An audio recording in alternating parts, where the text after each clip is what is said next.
Assalamualaikum warahmatullahi wabarakatuh. Gimana kabarnya anak-anak? Alhamdulillah ya, kita bisa bertemu kembali dengan kalian ya dalam keadaan sehat walafiat.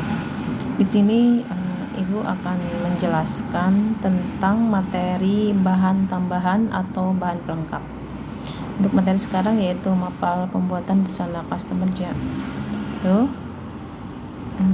Di sini ada pengertian bahan tambahan atau bahan pelengkap. Bahan tambahan disebut juga sebagai bahan pelapis yang terletak di bawah bahan utama yang fungsinya antara lain untuk membentuk atau menopang kain, menjaga kain tetap kuat dari gesekan atau lipatan, kemudian tahan rendaman.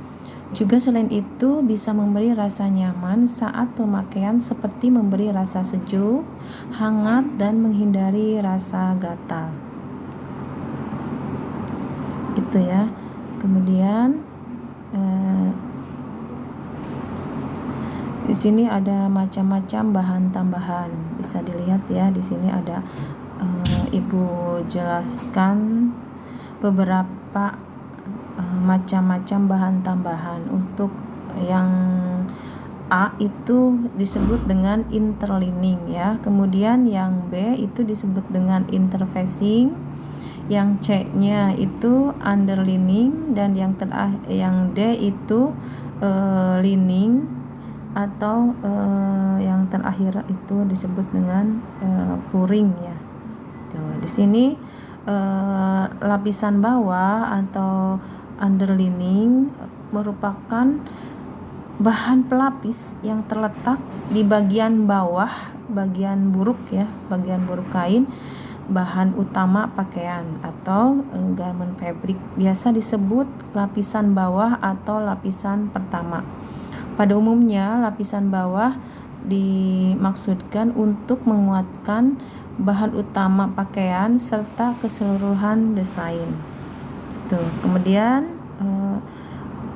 hampir semua jenis bahan dari yang paling ringan, tipis sampai ketebalan sedang dan berbobot dengan penyempurnaan lembut, sedang, dan gemerisik atau disebut dengan kasar ya. Sini atau timbul. Di sini contoh kainnya ya, bisa lihat kalian tuh ada contoh dari rayon ya, satin, kemudian taffeta, organdi, dan tula atau disebut dengan bahasa kita itu tile ya. Tuh lapisan dalam atau interfacing. Di sini interfacing merupakan bahan pelapis yang lebih kokoh dari lapisan bawah yang dipergunakan untuk menguatkan dan memelihara bentuk pakaian. Bahan lapisan ini dapat dipergunakan pada seluruh bagian dari pakaian, tetapi pada umumnya hanya dipergunakan pada bagian-bagian tertentu saja seperti pada kerah, kemudian pada manset, saku, dan lainnya. Interfacing terbuat dari bermacam-macam bahan yang berbeda ya, dengan konstruksi dan penyempurnaan yang berbeda. Dilihat dari konstruksinya, interfacing dapat digolongkan menjadi 3 bagian, yaitu dari tenunan atau dari tenunan disebut juga dengan non-woven ya, kemudian rajutan atau kenaip, dan bukan tenunan atau disebut dengan non-woven ya, seperti itu. Di sini ada contohnya, kalian bisa lihat. Di sini ada yang disebut dengan rambut kuda. Rambut kuda. Kalian bisa pernah lihat atau di rumah punya jas nggak yang kerahnya itu tebal ya. Kalau jas tebal banget, itu salah satunya dipakaikan rambut kuda seperti itu. Kemudian ada turbanize ya, ada pislin. Kalau pislin kalian sudah mengenal ya, karena pislin itu bisa digunakan juga di pembuatan busana pesta ya, yang kalian udah tahu. Kemudian di sini ada kupner itu ya, untuk macam-macamnya. Untuk lapisan antara atau interlining Pengertiannya adalah pelapis lembut dan ringan yang diletakkan di antara interfacing dan lining pada suatu pakaian untuk memberikan rasa hangat selama dikenakan. Biasanya untuk lengan baju dan bagian-bagian dari jaket atau mantel ya. Bahan berbobot ringan, tipis sampai tebal dan kasar. Penyempurnaan busana itu dari katun berbulu. Contohnya yaitu kain flanel ya. Kalian mungkin sudah tahu ya kain flanel. Kemudian bahan untuk selimut atau bobot ringan, vel dacron. Kalian udah tahu dacron biasanya digunakan itu di bantal ya. Bantal guling sekarang kan bahannya sudah bukan dari kapuk lagi, itu kebanyakan dari bahan dacron. Di sini ada contoh kainnya ya, bisa digunakan untuk mantel. Tuh. Di sini untuk bahan pelapis yang terakhir yaitu bahan pelapis atau disebut juga dengan lining atau apa yang kalian tahu tentang lining, yaitu puring ya. Biasa disebut puring. Puring kalian udah mengenal ya, tapi mungkin artinya apa? Ada yang tahu nggak puring artinya? Nah, di sini Ibu jelaskan puring yaitu bahan pelapis yang memberikan penyelesaian yang rapi, rasa nyaman, kemudian kehangatan, kehalusan terhadap kulit. Biasanya disebut bahan pelapis terakhir yaitu puring karena merupakan penyelesaian terakhir pada pembuatan busana untuk menutupi bagian dalam busana itu sendiri.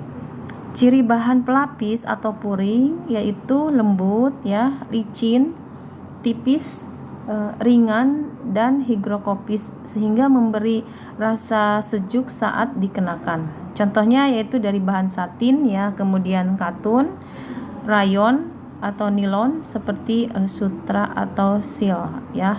Kemudian tricot ya, kalau bahasa kita dibilang tricot. Itu untuk bahan-bahan tambahan pada busana. Di sini ada contohnya ya, Ibu lihat nih. Ada sutra ya, contohnya itu ada satin, kemudian ada silk ya, kemudian tricot dan katun. Itu di sini ada bentuk busananya, bentuk kainnya ya. Itu seperti itu. Selain dari pengertian dari bahan tambahan, di sini Ibu akan menjelaskan fungsi bahan tambahan. Yang pertama, fungsi dari underlining atau pelapis pertama, yaitu memperkuat bahan utama busana secara keseluruhan, memperkuat klim dan bagian-bagian busana, kemudian mencegah bahan tipis agar tidak tembus pandang, menjadikan sambungan bagian-bagian busana atau kampuh tidak kelihatan dari luar. Itu. Di sini kemudian interfacing atau bahan pengeras. Fungsi yang pertama dari interfacing memperbaiki bentuk pada busana seperti kerah, saku ya, garis leher. Tuh. Kemudian membuat kaku busana, licin dan rata pada bagian-bagian busana. Kemudian menstabilkan dan memberi bentuk tertentu pada bagian-bagian tertentu seperti ujung dan detail pada busana itu sendiri. Kemudian memperkuat dan mencegah bahan renggang ya. Selanjutnya interlining. Interlining yaitu di sini satu-satunya tujuan interlining ini adalah untuk memberi rasa hangat busana yang dipakai, misalnya jas, mantel atau jaket ya. Tuh. Yang terakhir fungsi dari lining atau puring ya. Pertama, bisa menutupi bagian dalam konstruksi bagian busana agar tampak rapi ya. Kemudian menahan bentuk dari jatuhnya busana. Si pengganti petticoat ya. Di sini ada Ibu sebutkan ada 7 fungsi dari lining atau puring ya. Tuh. Demikian penjelasan dari Ibu tentang bahan pelengkap. Mudah-mudahan kalian bisa mengerti dengan yang Ibu jelaskan barusan. Ditutup dengan wassalamualaikum warahmatullahi wabarakatuh.